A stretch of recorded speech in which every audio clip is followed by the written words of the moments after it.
Good morning, evening, afternoon. I'm tatocat. Welcome to my channel. Today we're playing Echoes, Lucid9 Fangame. Previously, Rui, after her fun drunkenness with Yama, fell asleep, and we found the ghosty person, and we're having dreams and seeing things and learning about YS, and yeah, that's why we left off. So let's continue. I think I accidentally clicked on something when I ended my last recording, so then it's so colorful. Yeah, I read that. It's received as the world around. Yep. Okay. So here's where we actually are. But like all memories expressed through the local mind space, when you look at it more closely, you will see imperfections in the form of details you do not recall. Even if it had been captured perfectly, you would still see this as an illusion. Anyone would, for that matter. However, it would be inaccurate to insist that what you're witnessing is objectively unreal. This universe of ours is one of microcosms and microcosms among the tangible and intangible, where what is imagined is not necessarily perceived, but nonetheless can be. While anything with substance, including the information moving through your neurons, can be considered real, those neurons are subjective. They wish to manufacture a distinction between intricate and simplistic layers of existence, and binary view of reality and unreality is simply the path of least resistance and least confusion.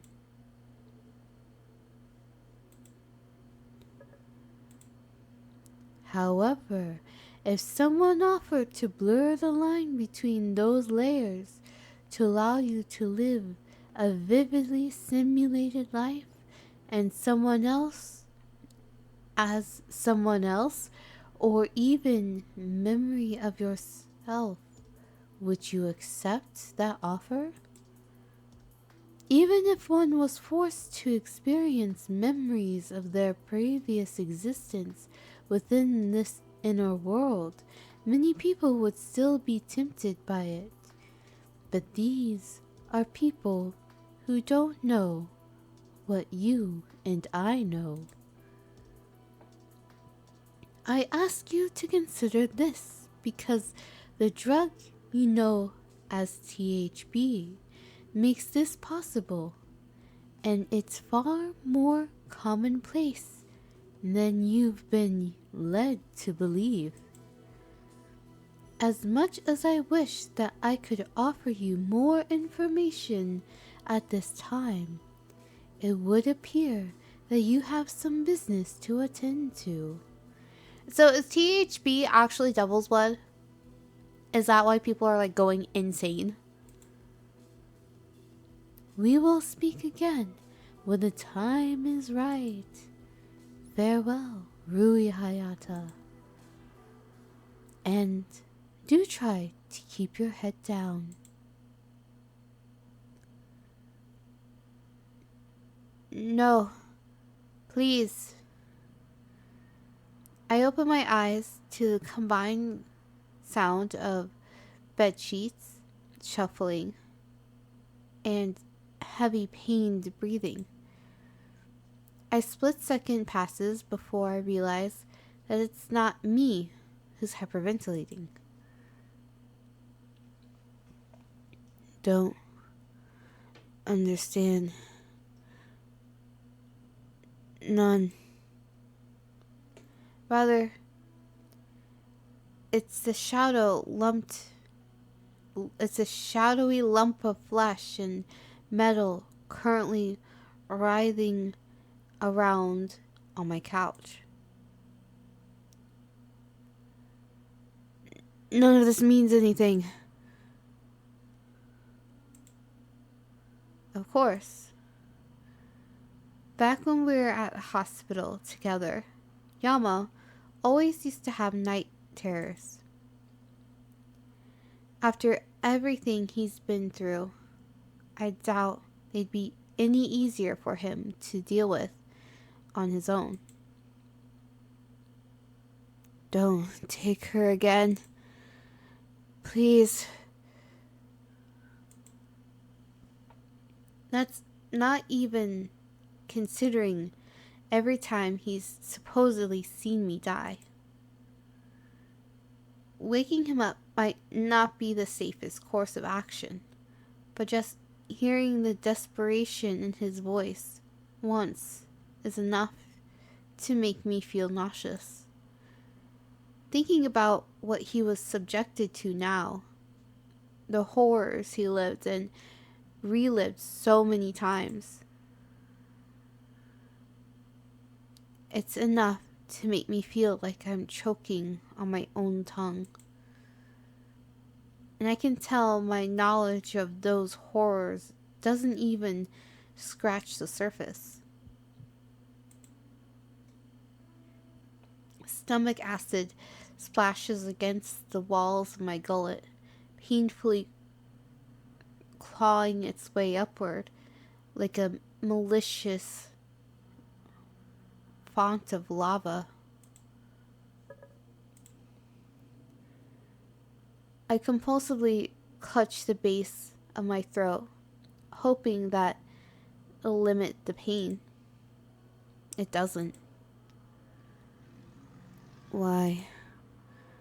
Why would you leave me here? Why? Overdriven servos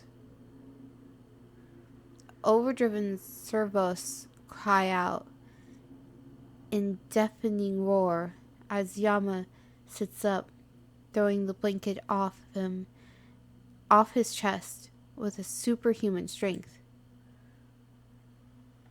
Really? Is that you? I saw. Oh God. The blood was. Yama stops himself mid-sentence, as if the rest of his too horrific to even think about saying out loud. It's not safe. Please, don't go. Please. I know, Yama. I kneel down beside the couch and try my best to force a smile. I'm not. But the tightness in my throat returns. It's stronger this time, bearing down on my entire body, pushing inward with a vengeance as it closes off far more than just the buckling, warped cartilage in my neck. My pitiful attempt at a smile, already tenuous, inconsistent, and barely controllable, succumbs to entropy in an instant. My thoughts drown in a thick and noxious fog, filling my mind from every angle before I can even find the words to express them. My lungs burn, contracting, laborious, as the pressure building up inside them struggles against the current to be rid of me. By then, every square nanometer of my respiratory system is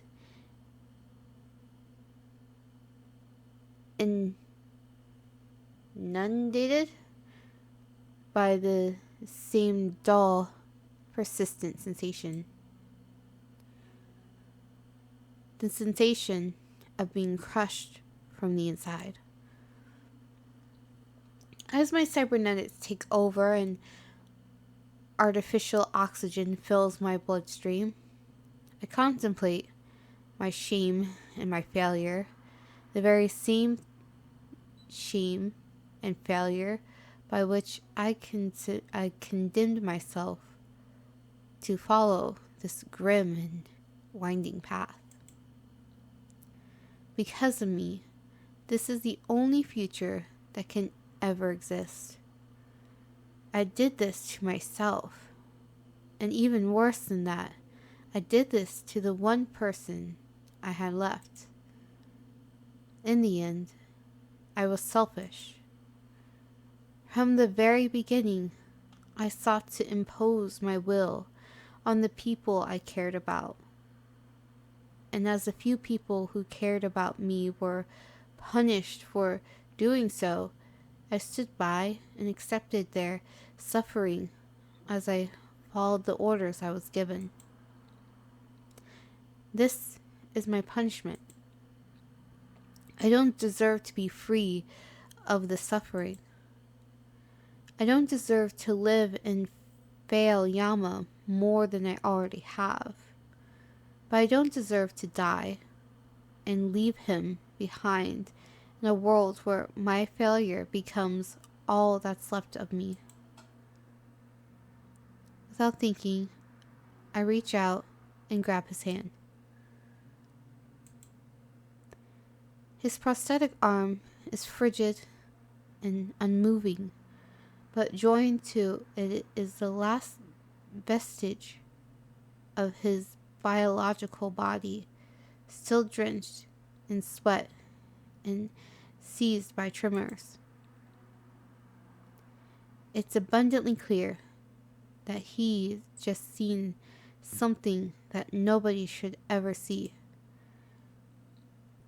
And as those sights continue to assault his mind, I try in vain to convey some sort of humanity through that hand-shaped piece of metal that sits idly at his side, impassible and unnaturally still.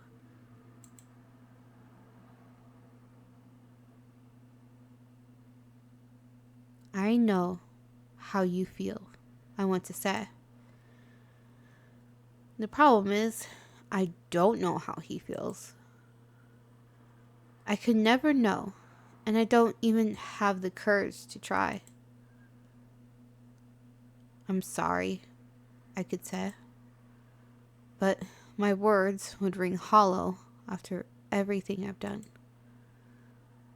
I did everything I could to keep the two of us alive, and if another chance came around, I'd resist myself only to do it again, no matter who or what it cost.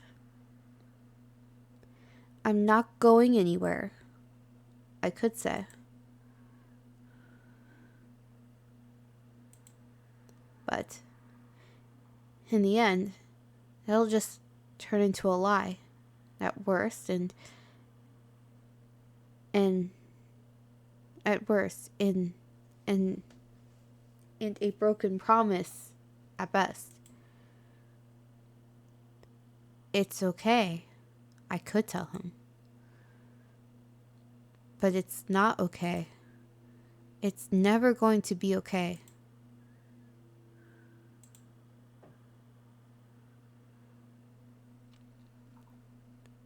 Hard to figure out what to say, isn't it? Don't worry. Yama tilts his head in my direction. As I move to meet his gaze, the final vestiges of distress seem to evaporate from his face, leaving nothing behind but a sympathetic smile. You're here, and that's the only thing that matters right now.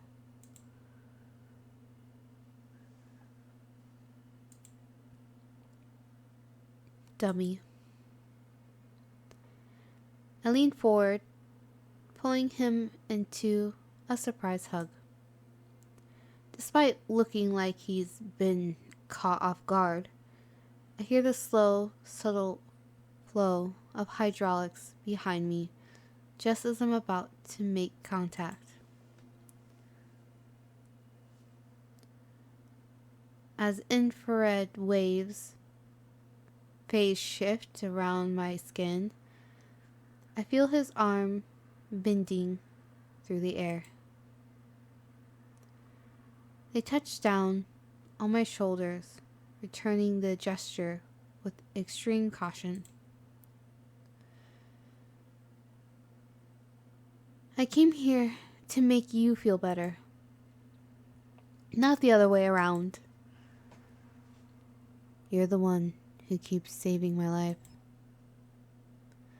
What kind of friend would I be if I didn't make that your problem? Besides, we're supposed to take care of each other, aren't we? I nod. Someone has to. I take a step back and pat Yama on the head. I'm not leaving you to play with the other kids when I can have my special little guy all to myself. So you say, but would you keep asking someone little to get things off the top shelf for you? Doesn't matter. You're still my special little guy. I flash Yama a warm smile as I push his bangs to the side.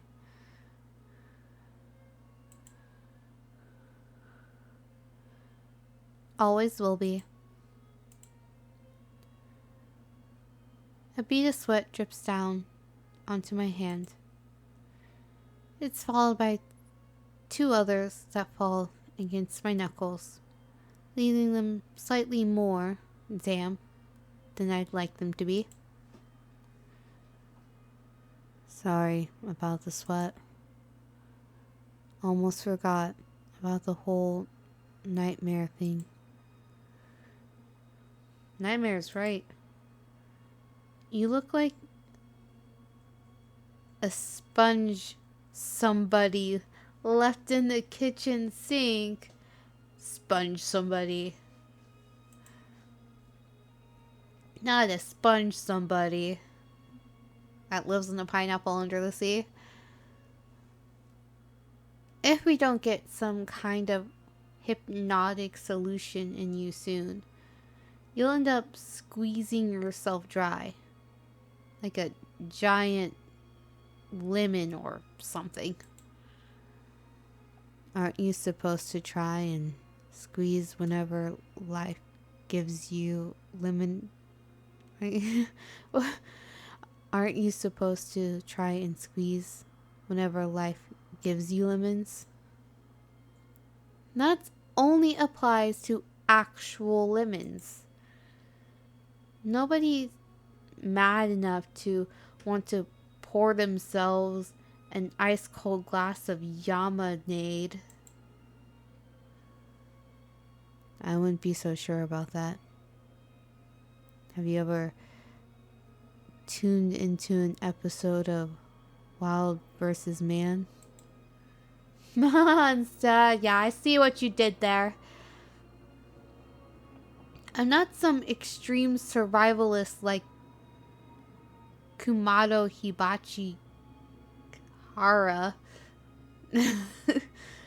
And I'm pretty sure you aren't either.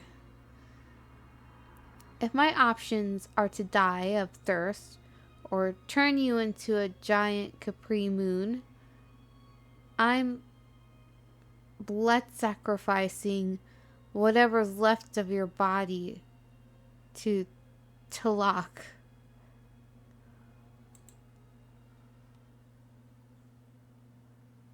Now then, the bar of dark deeds and dead ends is officially open for unhappy hour. So, sit tight. I'll be back shortly with a bottle of our finest potable water.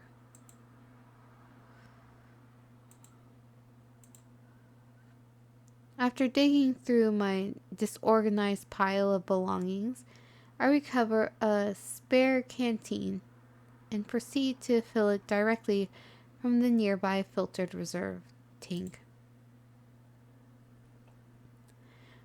When I return, I sit it down on the table, pouring some of its contents into the 2 steel drinking cups I recovered from an employee lounge about a year back.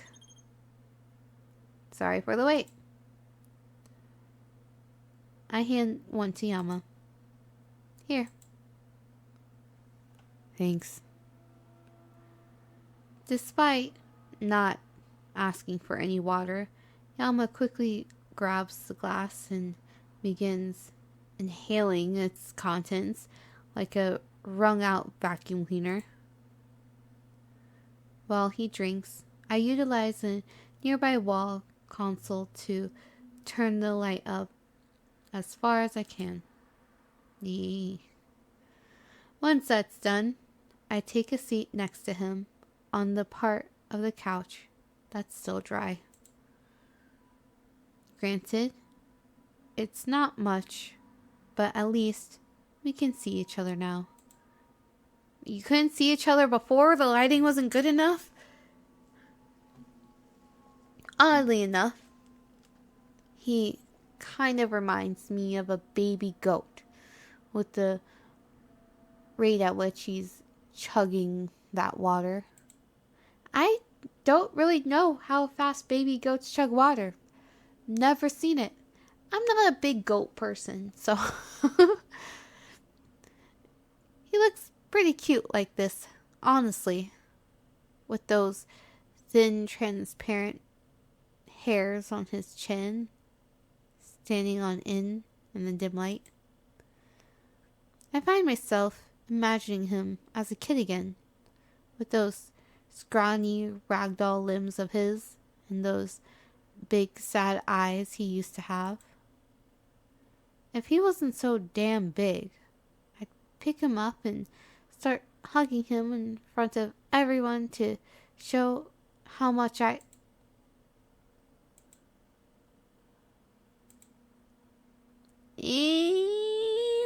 fantasizing about a child again.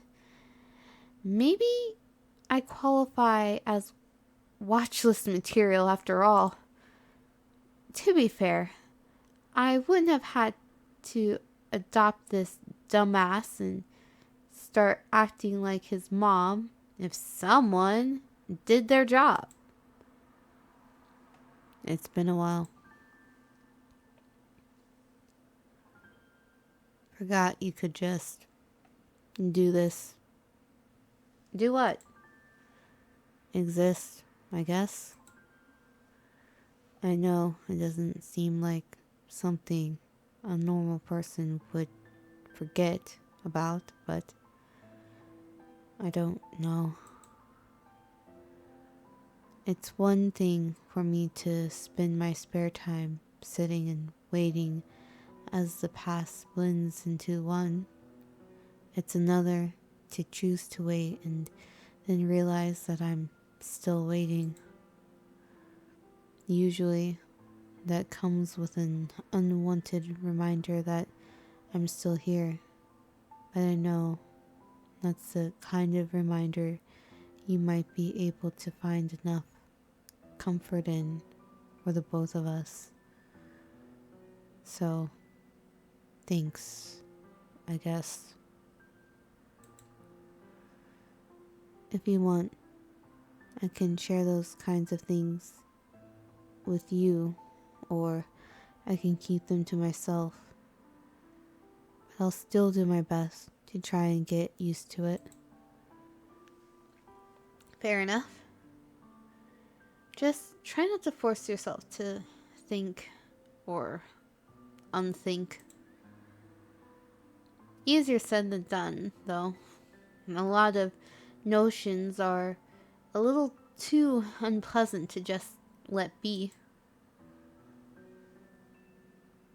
Unpleasant is one way of putting it. Well, they're your thoughts. How would you describe them? Honestly? Please. Absolutely.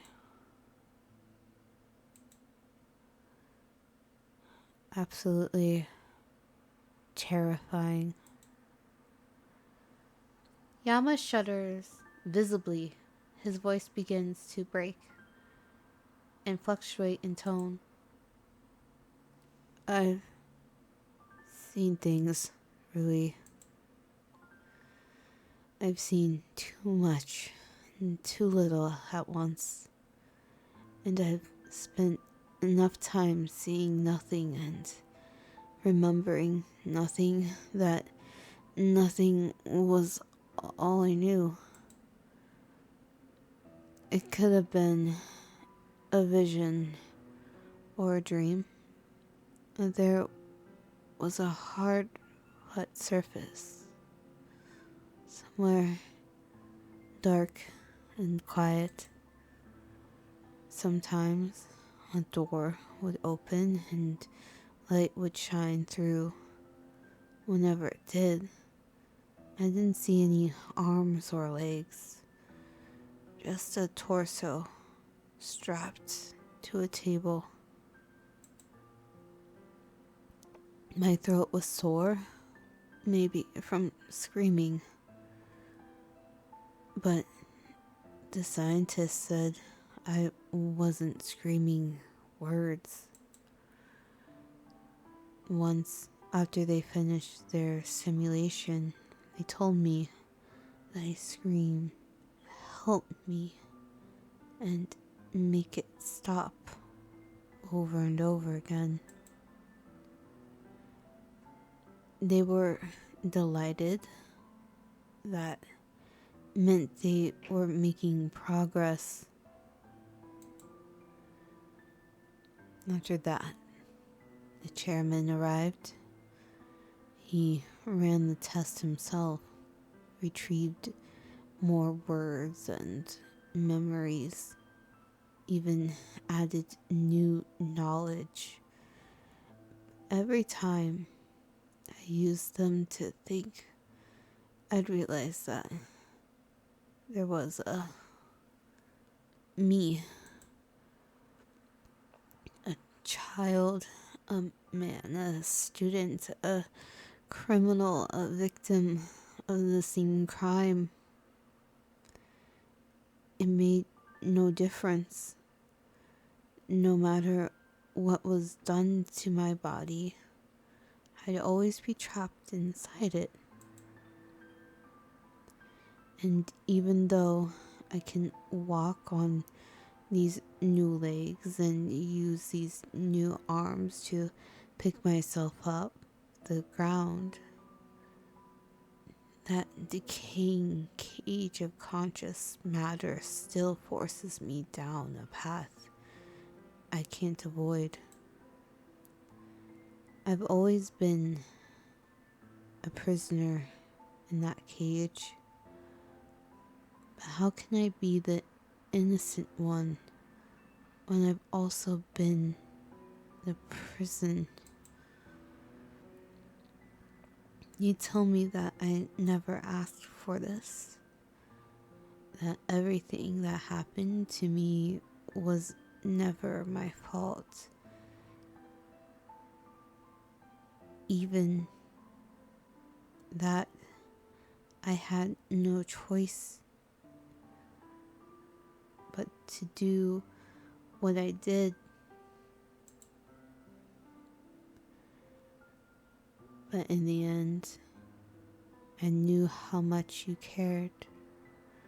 And because you cared, believing what you told me just felt wrong.